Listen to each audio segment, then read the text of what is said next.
Hi friends good afternoon आपण समस्त मो तरफ नमस्कार। आशा करछि आपण माने समस्त भलरे थिबे मु भी भलरे अछि। चलंतु वीडियो आरंभ करबा किंतु वीडियो आरंभ करबा पूर्वरु आपण मान तो कोन करिया पई पड़े आपण मान तो जानि करलेनी तथापि मु कहि दउछि आउ थरे जदि आपण मान को भितरु केही जदि आज मो चैनल रे नुआ थांती ताले प्लीज प्रथम चैनल टी को सब्सक्राइब कर दियंतु पाखरे थिबा बेल आइकन को क्लिक करंतु जहा फरे मो नुआ नुआ वीडियो रो नोटिफिकेशन आपण मान को पाखरे खूब शीघ्र पहुंची जिवो आउ आपण माने मते टिके सपोर्ट करि परिबा आगु को जीवा पई आउ एते पर्यंत जो माने मते सपोर्ट करी आछछन्ती समान को तमरो बहुत बहुत धन्यवाद। ताले चलंतु वीडियो आरंभ करबा। आज आसतु आमे मुढ़ी रे बनेबा मिठा ता भी पुणी बिना गैस लगई। ताले चलंतु आ डेरी करबा काहेकि आपण माने देखि पारुथुबे मिठाटी केडे सुंदर हेछि। ताले चलंतु आरंभ करबा हमर मुढ़ी रे बनेबा मिठा ता भी पुणी बिना गैस रे। सेथिपई आमे गोटे बाउल मुढ़ी नबा। मुढ़ी रे एबे मुढ़ी आपण माने आपणक हिसाब रे नेबे कम बेसी करि परिबे। एबे आमे गोटे ग्राइंडर जग नबा। ग्राइंडर जग रे आमे गोटे बाउल मुढ़ी को ग्राइंडिंग कर दबा। ये एबे हमरो ग्राइंडिंग हेई सारलानी। एबे आमे एथिरे आधा कप चीनी दबा।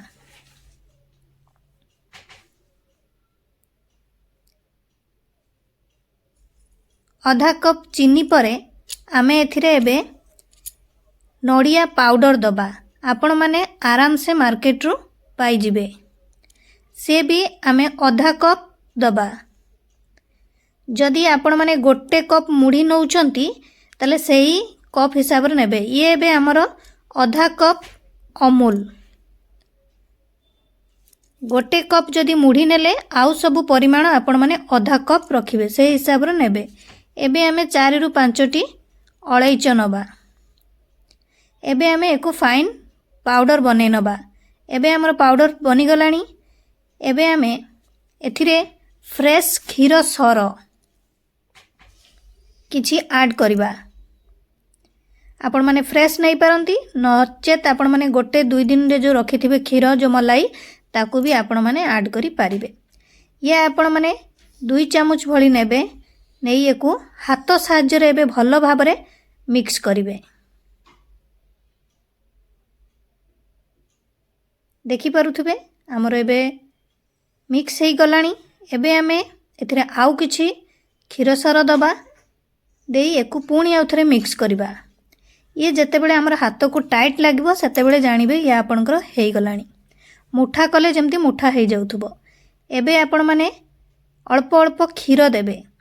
क्षीर भी पूरा गरम हबनी कि पूरा ठंडा जमती नथिबो नॉर्मल थिबो से हिसाब रे आपण माने अल्प अल्प क्षीर देबे मिक्स करिवे।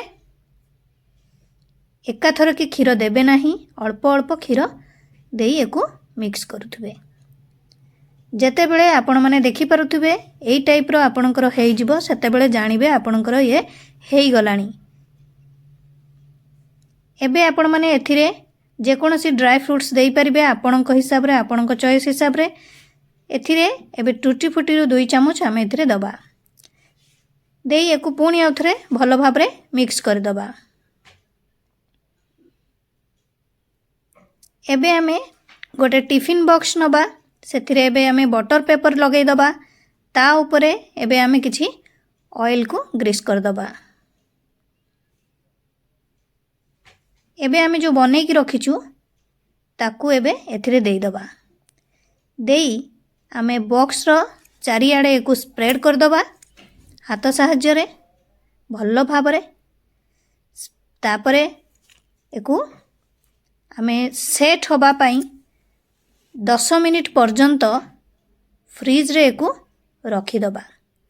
10 मिनिट नहले 15 मिनिट आपण माने रखि परिबे सेट होबा पई। देखि पारुथुबे एबे हमरो ये 10 रु 15 मिनिट हेई गलानी। ये एबे हमरो पूरा भलो भाबरे सेट भी मध्य हेई गलानी। एबे हम एको बाहर कर दबा। सेथि पई गोटे प्लेट नबा। प्लेट रे एको एबे उल्टेई दबा।